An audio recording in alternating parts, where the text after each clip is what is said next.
following is a special presentation of the Sports Journey Network. Sports Journey.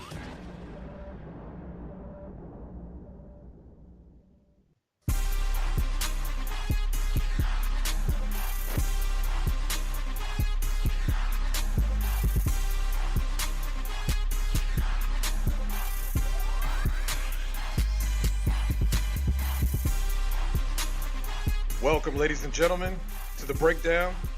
I'm your host, Dujunnea Bland, and we are back. And of course, you know, I've got my sidekick, my ace in the hole, Carita Parks.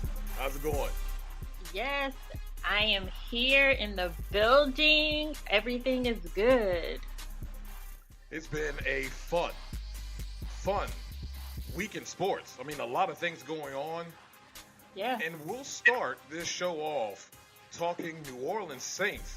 And what a surprise it was for the Saints at the last minute when you thought Jameis had done an excellent job as quarterback in relief of Drew, that he would get the start against the Atlanta Falcons.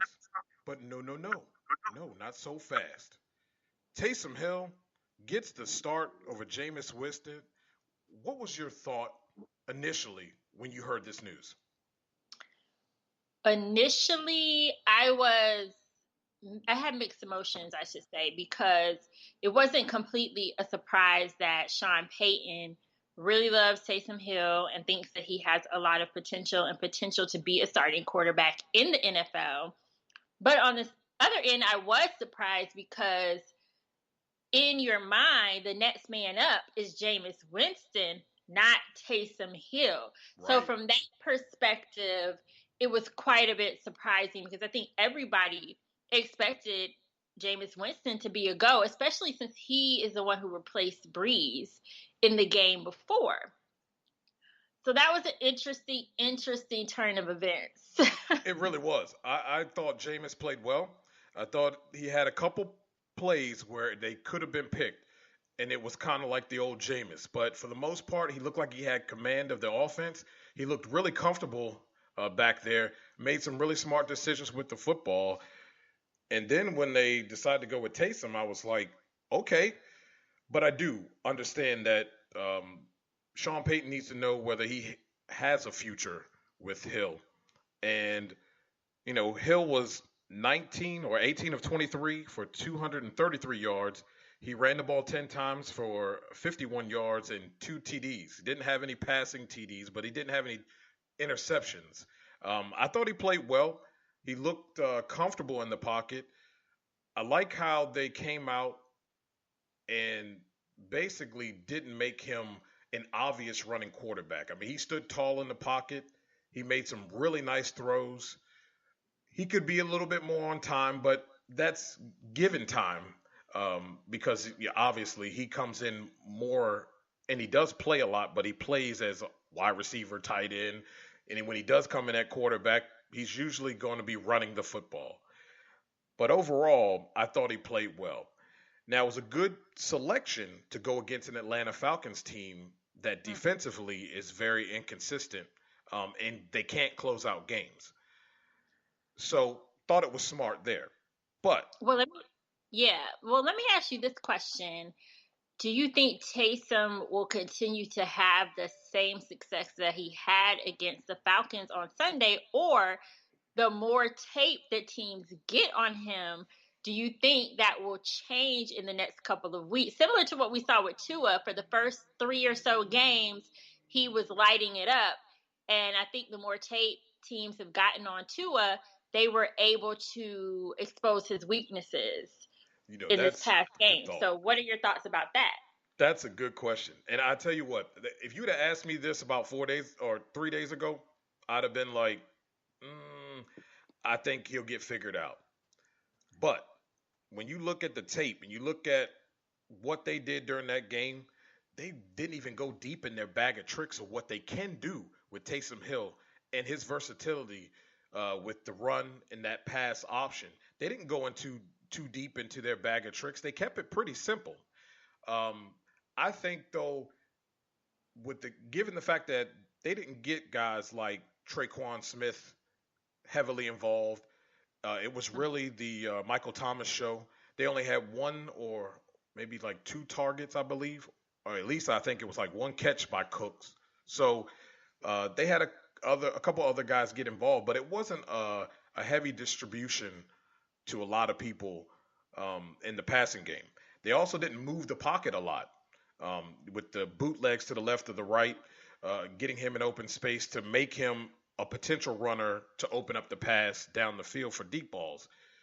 My only problem is, though, when he carries the ball too much, he's bound to fumble. And when he's fumbled at the most inopportune times that puts the defense in a bad spot and gives the opponent an opportunity to take the lead because the game is close. Now, fortunately, in this game, it wasn't close. And there was no chance Atlanta was coming back. They had nothing. So that's my concern. But I don't think within the next game they'll figure him out. Now, they have the Falcons again. And that's where I think they have to be creative. But I also think that's why they were, in my opinion, a little vanilla with Taysom Hill, because they know they have to face the Falcons again within 2 weeks. So they don't want to give him too much because they'll go deeper in their bag of tricks when they get there. I think where you're going to see the test, though, is with the Kansas City Chiefs about 4 weeks from now. Oh, for sure. That'll Better be an defense. interesting matchup. Absolutely. Especially if Taysom is still playing. And even if Winston is playing, I still think that that's a very tough matchup for them offensively. Yep. Absolutely. For any opposing team, Kansas City is always a tough matchup. But it'll be interesting to see how this quarterback scenario plays out.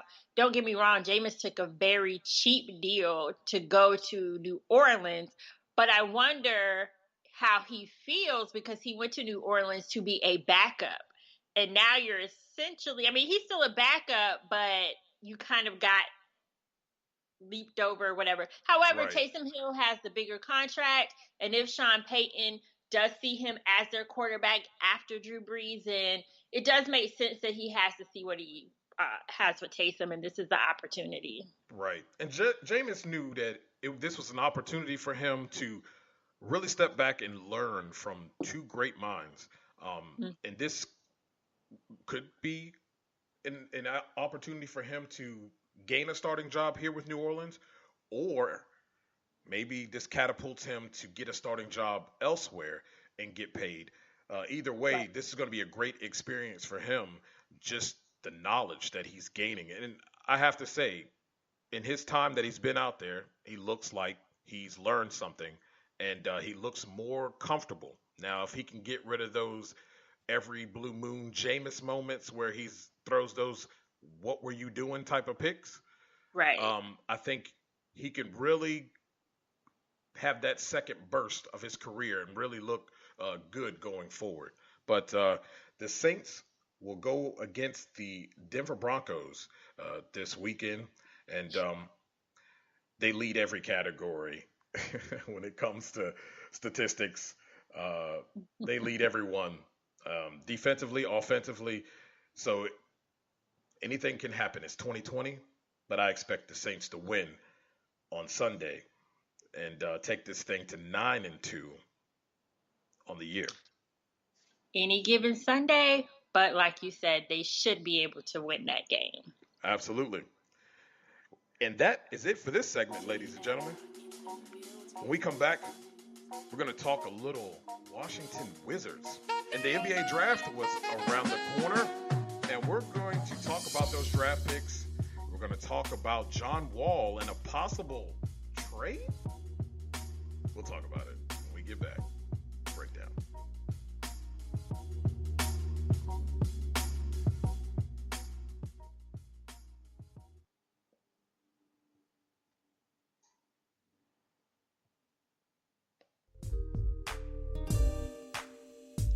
So, the Washington Wizards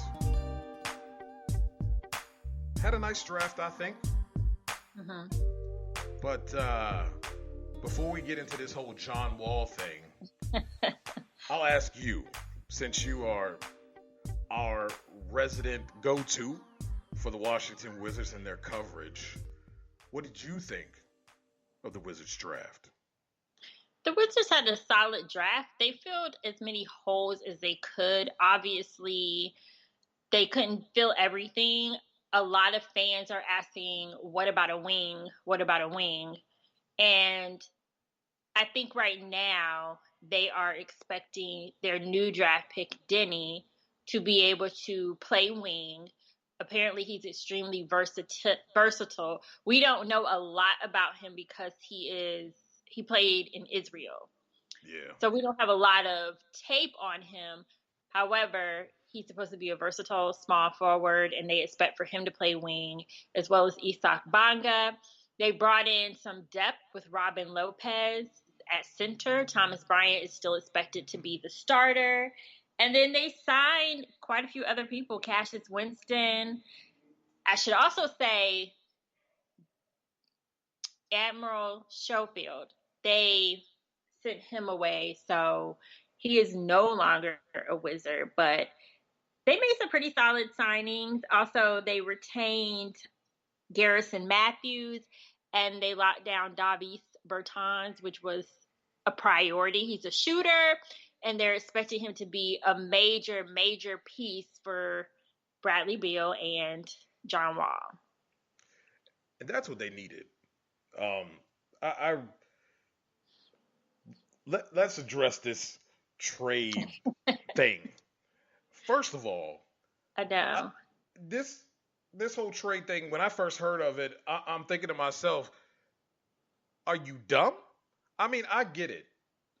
You better be getting like stellar players. I don't even want to see picks. This team needs players to round out this roster. If you get rid of a guy like John Wall, I think we saw what this team was without him. And now you have a draft pick, a potential draft pick that can help round out this roster, especially at the starting position. And you're talking about trading away a guy who's a huge piece for you to be able to compete in a Eastern Conference that's wide open. What was the deal on that? And what did Coach say when you had the press conference with him earlier in the week? There's no, I should say, we'll never know exactly what happened in the background or in the back end. But we actually had an opportunity to talk to the general manager, Tommy Shepard. Coach Brooks hasn't spoken out in regards to the trade rumors. Tommy Shepard assured everyone that Brad never asked for a trade and there's no plans to trade Brad. He said there's no issues with Brad and the Wizard organization. But to me, where there's smoke, there's fire, right?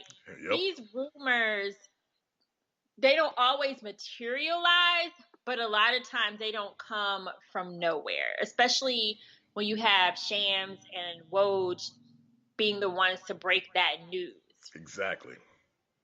So that was Tommy Shepard. Yesterday, John Wall had his Thanksgiving Day Assist community event in Southeast DC, where he gave out 1,000 meals to families in need. So shout out and kudos to the John Wall Family Foundation. Absolutely. It was a really great event, and the line was extremely long, which for me puts into perspective how many people need a hot meal for the holidays. John was asked during the media availability at the event, did he request a trade? And he said no comment. He didn't want to talk about it. And a lot of basketball related questions when it came to his relationship with the Wizards, most of his answers were no comment. What he did respond to was questions about the event and just questions about his off season. Right. But otherwise, he didn't delve too much down that road, which is very uncharacteristic. John is someone who is very open with the media. From my experience, he answers every question, whether you want to hear the answer or not. He's always very good with the media. So for him to just say no comment like that, it does feel like there is something going on. Now, whether he gets traded or not, I don't know if that's going to happen. But you have to think there is some unhappiness right now. I mean, doesn't he have really a right to be unhappy with the way the organization has not supplied him, the guy who's honestly the face of this franchise, um, the opportunity and the pieces to be able to compete consistently for playoffs, let Right. alone I mean, championships. definitely he has the right to be upset. John has been with the Wizards his entire career. I think he is very loyal to this organization.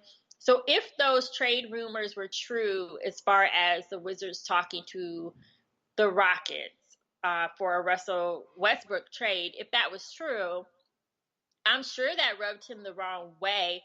Maybe not the fact that they wanted to trade him, but I'm sure there was no communication about it. So Right. it probably more than likely took him by surprise to hear that that was even on the table. Additionally, prior to the draft, Tommy Shepard said on multiple occasions, we're building the team around Bradley Beal. Now, John's coming back. Right. So why are we not building this team around Brad and John? Because They're the you're two-headed going monster. to get them both back. Absolutely. That's suspicious to me. It is. Now, I do think, unless there's some, like you said, it's 2020 and anything can happen, I don't know anyone who's going to want to pick up John's contract. So I think that that's where his hands are tied. He may want to trade, but it's hard for me to see that happening because I just don't know a team that would take on that burden. Absolutely. He That's a was big on contract. a Supermax deal before he got injured.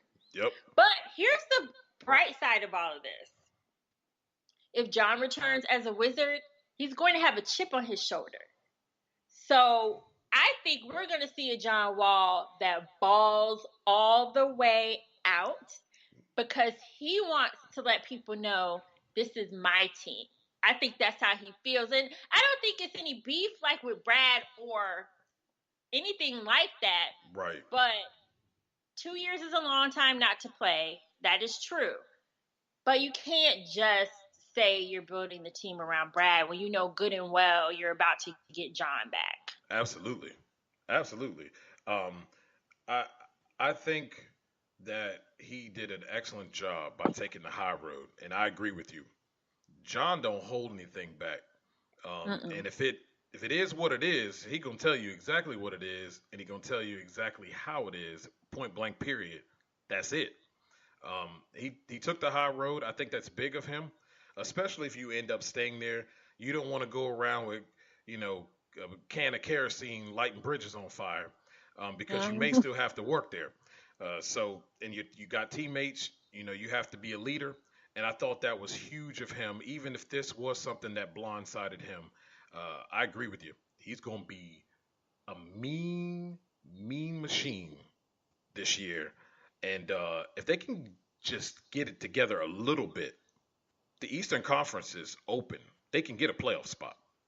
Well, what I'm hoping is with those young guys who went to the bubble, one thing Coach Brooks just kept saying is this is a great experience for them. This is a great experience for them to get that playoff atmosphere, to just continue to have an opportunity to get better. So I am hoping that the young guys did learn something from the bubble. And when you mix them in with some of the vets on the team, we don't have a lot of vets. It's still a fairly young team in general.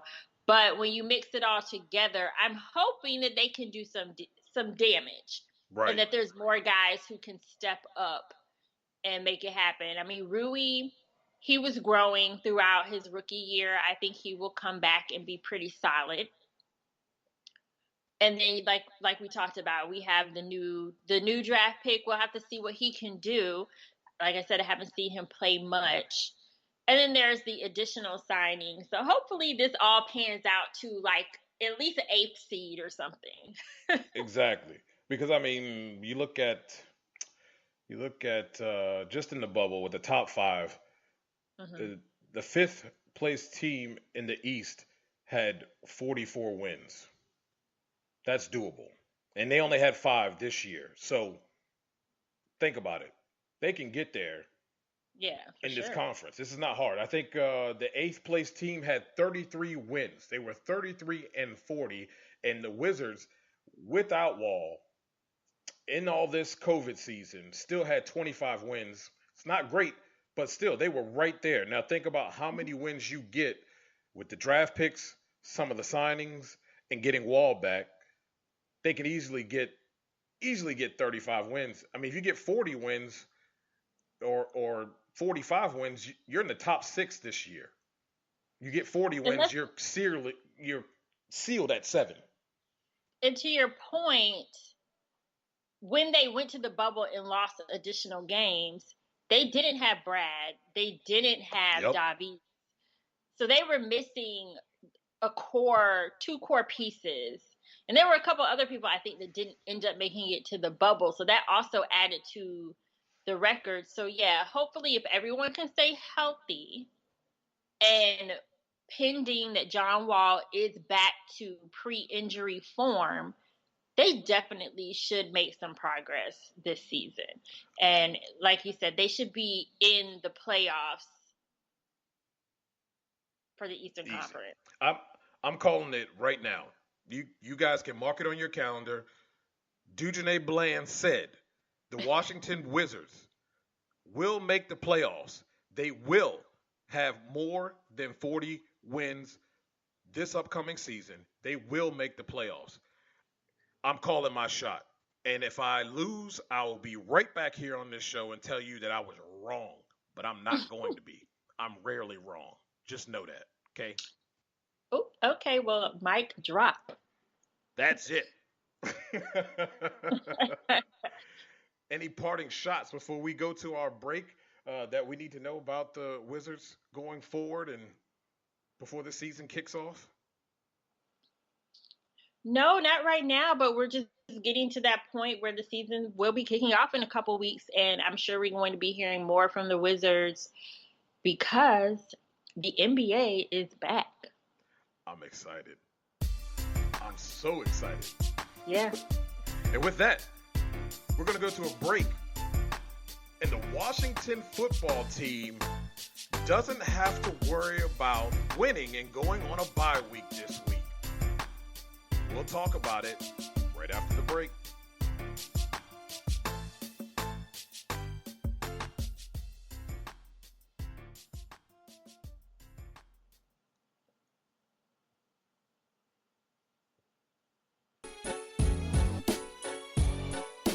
So, the Washington football team,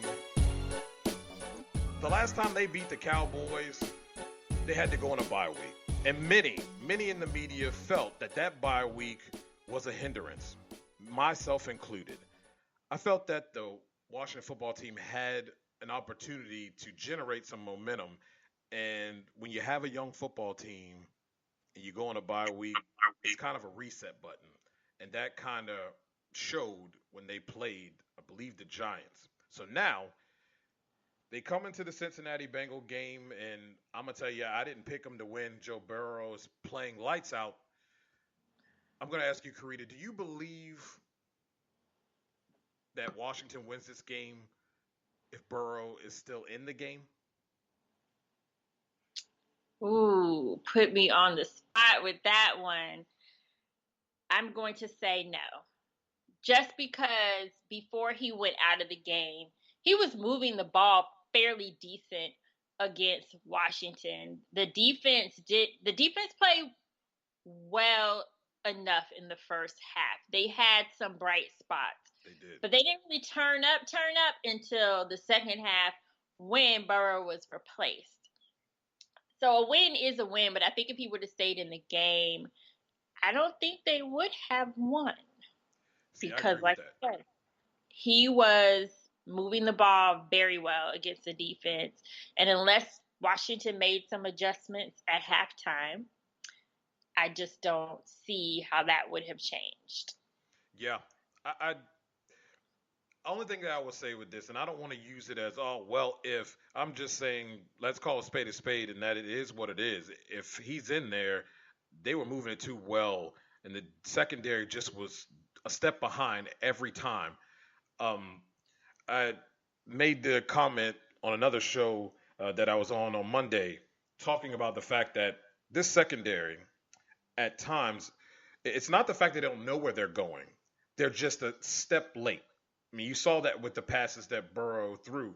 They weren't wide open and nobody was there. They made the tackle, or they were right there to try to defend the ball. They just weren't there on time. And if they were there on time, they break those passes up. Is that something that you're seeing when it comes to the Washington football team secondary? Not being there on time.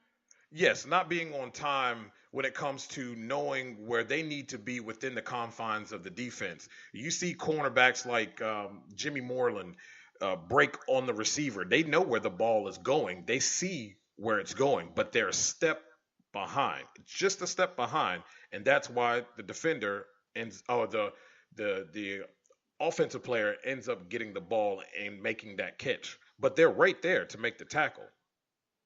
Yeah, no, I have noticed that where you'll see the defender flying into the picture after the ball's already been caught. And Yep. it's just like, why were you not there already? Right. And, I will give credit to Ronald Darby. I've said this on almost everything that I have when I've talked post game. He had an incredible, maybe one of the best games, at least in the first half, that he's had all season. I mean, he was Agreed. disrupting quite a bit of plays in the end zone, saving some touchdowns. So he had a really good game, but you saw him in position and being where he needed to be. And I don't know. In this particular game, I don't think it was as bad as far as them not being where they needed to be. But in past games, it has been pretty bad. I Right. think they actually did a little better last week. They against did. the They did. Yeah. And that wasn't a knock. I'm just saying that, I hear a lot of fans complaining about this and that, and Mhm. it really isn't the fact that they don't know what they're doing, or that coaching doesn't know what they're doing. Just they're a young football team, and they're still thinking instead of reacting. They know where they're supposed to be, but they're just not confident enough yet. And I tweeted that out during the game. It's a confidence factor for that secondary. Once they start gaining some confidence, then they'll start being right there on top of the defender, and maybe some of these passes become breakups. Maybe they become picks, sometimes pick six, because I think they know what they're supposed to do and where they're supposed to go. They're just not there on time. Mhm. Now, offensively, I thought this is what I expected from Alex after having practice and being able to take all the reps. How do you feel about the performance of Alex Smith in this Washington football team offense, especially last week? Well, I think we've seen Alex Smith be able to move the offense, but it just hasn't translated into points. There's been some struggles getting into the red zone. The biggest difference last week is that we actually got points. So it was a combination of he moved the ball down the field and points came with it, which we hadn't been seeing previously. To me, Alex Smith actually, besides that one game where he had like 3 interceptions, I don't think he's been playing that bad. Mm-mm. But the opportunities just have not been there. And there just seemed to be a little bit of a struggle with like building that connection, I would say, honestly. Right. But you know what's interesting to me? J.D. McKissick, ever since Alex Smith has come in at quarterback, he's actually excelled much more than he did prior to Alex Smith. And maybe that's just because Alex likes to throw checkdowns, and that's really good for McKissick. However, I've just noticed that he's definitely stepped it up with Alex Smith. So that's kind of who Alex had his chemistry with first. Right. And I think he's starting to build more chemistry with the rest of the offense. And I mean, Terry McLaurin, he catches anything from anybody. So we can't even count him. I think we're also seeing Antonio Gibson gain some confidence in that running back position. So I think it's a combination of things on the offense. Cam Sims starting to emerge and be consistent. I felt that was somebody that needed to be more consistent to take that pressure off of McLaurin. But he didn't play last week. He had one, right? He had like one catch, I think. One or two catches. Yeah, that was interesting. I was wondering why they didn't have him in the game more, because there's still a need for a reliable second receiver. So why not see if he can be that or if he can do that? I was really confused as to why he didn't play more last week, especially being that he has played well the past 2 or 3 games. Now I'm going to put you on the spot again.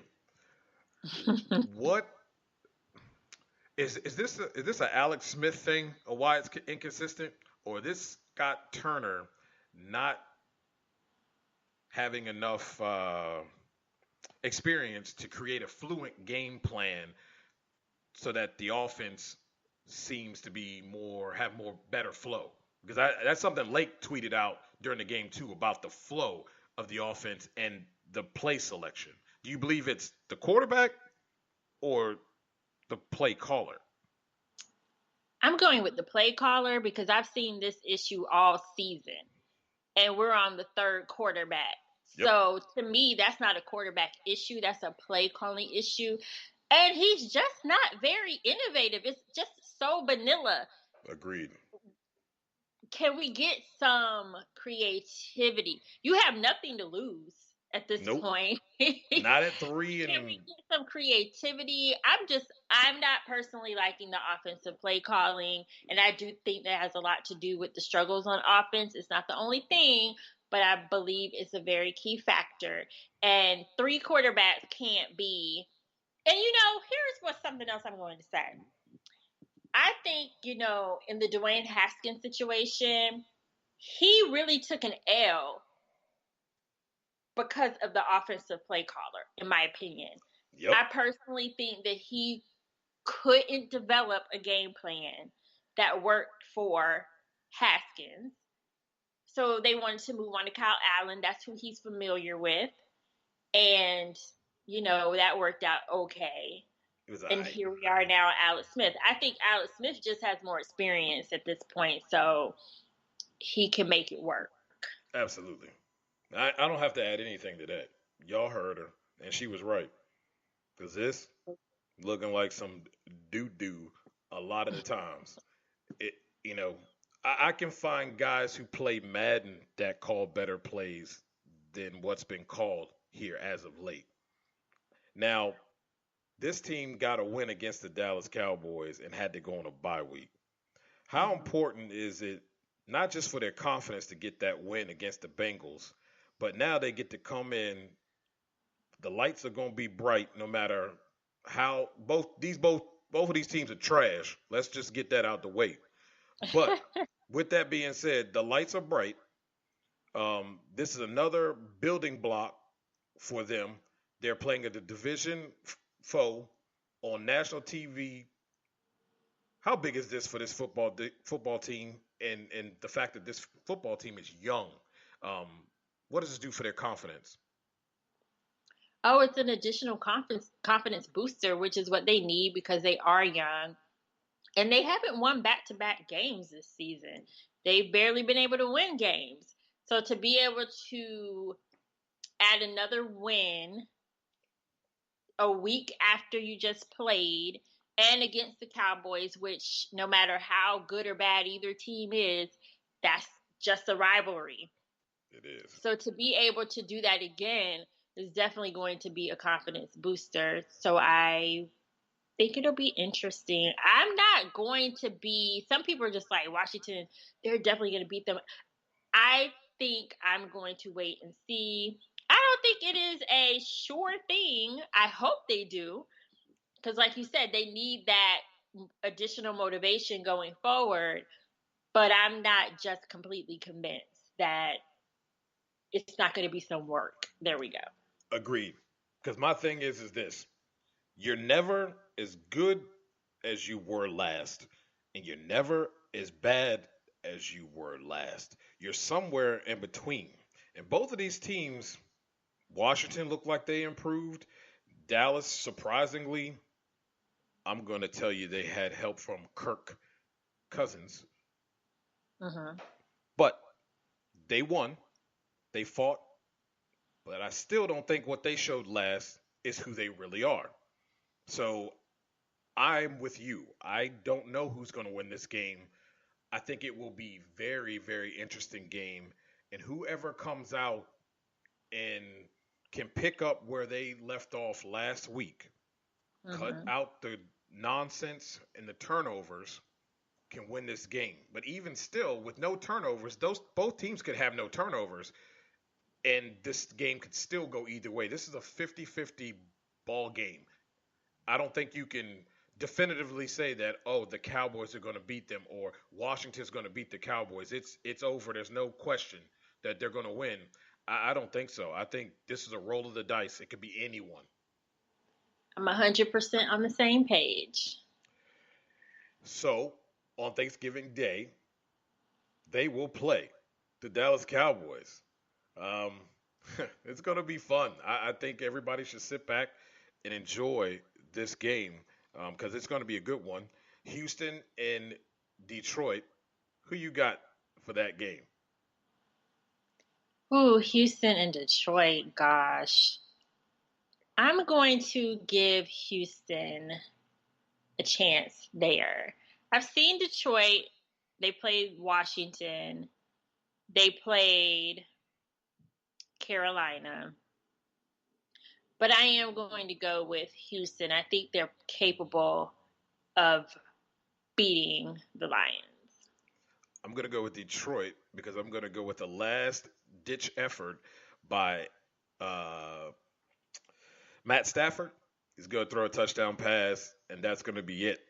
It's going to be late, though. Houston might lead it all game, but I think it's going to be the old Matt Stafford, the Georgia boy, is going to light it up at the end and get a win. Well, I will say this. Those two games are not the most Thanksgiving They never are. excitement. They never are. And before we close this thing out, for you Steelers fans, Ravens fans, your game has been moved. The NFL released a statement earlier today. If you did not see my tweet or you did not see any of my posts, that game has been moved to Sunday afternoon. It is a 1:15 p.m. start. It will be live on NBC. That is the November 29th, 1 p.m. Eastern NBC. This is due to the COVID-19, obviously. They want to make sure that all players, personnel, and the like are safe and, everybody's healthy, so to speak. Big quotations there of healthy, um, so that they can have, we don't shut down games because of this. So they're going to push it back, which I thought they would do. But I would keep an eye on this. Anything that pops up between now and that game could cancel that game. So you fantasy owners, make sure you're dialed in to the notifications there, just in case this game gets canceled. Just to add, there was a statement that the Ravens put out that basically said that they disciplined a staff member for conduct surrounding the recent COVID-19 cases that have affected players and staff at the Ravens. So that's a little vague, but apparently they feel like there was a staff member that did something they shouldn't have done, which has resulted in this outbreak. Well, I'm liking the fact that they're taking disciplinary actions because, to be quite honest with you, all of us are trying to get out of this situation. People like us would like to get back to work and back out on the field and providing you with great interviews and the like. So we can't have people messing it up while we're trying to make progress and we're really sliding backwards. But that's another topic for another show. Right. And that brings us to a close.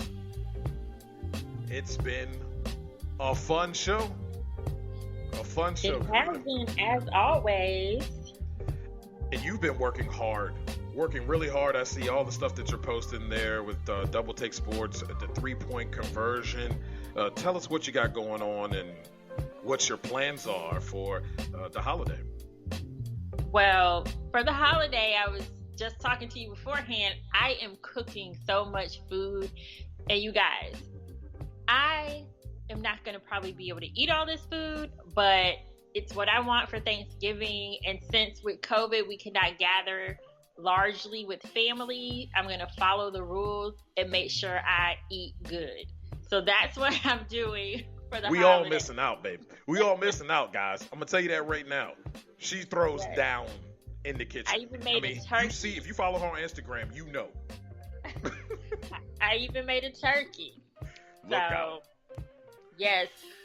As far as what else I have going on, I am continuing to cover the Washington football team. That's for the 3-point conversion. Wizards are gearing back up, so you can find my work there on sportsjourney.com. And then Double Take Sports, always. Anything else that I want to write about sports related, that is on dbltakesports.com, and you can follow that on social media as well at dbltakesports. And my personal page is at Carita C. Parks on all platforms.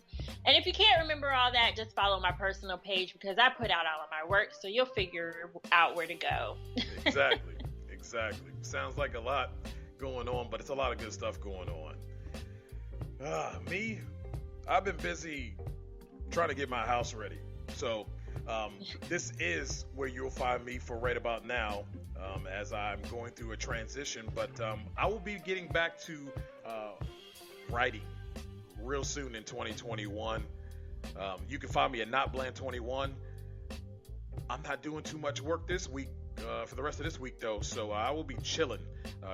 We'll be enjoying. If you hit me up, I'm going to be talking a lot of football because other than that, unless you hit me up, you're probably not going to hear much from me. I'm chilling.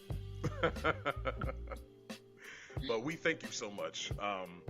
Again, guys, be safe. Whatever you do, if you're going to travel, please be safe. It's very important.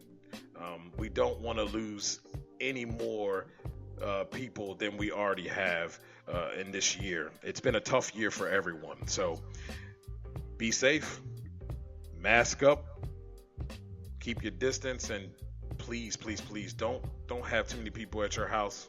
Every time that happens, something bad happens. And we have a lot of examples of that this year. So please be safe.